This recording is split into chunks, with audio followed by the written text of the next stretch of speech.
Can I install cathodic protection on an existing reinforced concrete structure? Yes, you can install cathodic protection on existing reinforced concrete structures.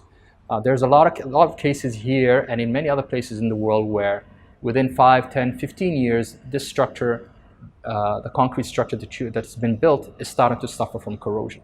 Whether it's leaking, and then you can see the staining of the rebars coming through the walls. It is possible to put cathodic protection on existing structures. And when you do that, the important thing to remember is that you've introduced a mechanism to stop the steel from corroding. If water comes or it doesn't come, if it's salty water, not salty water, it's irrelevant to the CP system. CP system will just continue chugging away, totally protecting your steel from corrosion. And what that means is that your structure is safe. There'll be no more diminishing of the rebar diameter. And from a structural engineer's perspective, that is a godsend.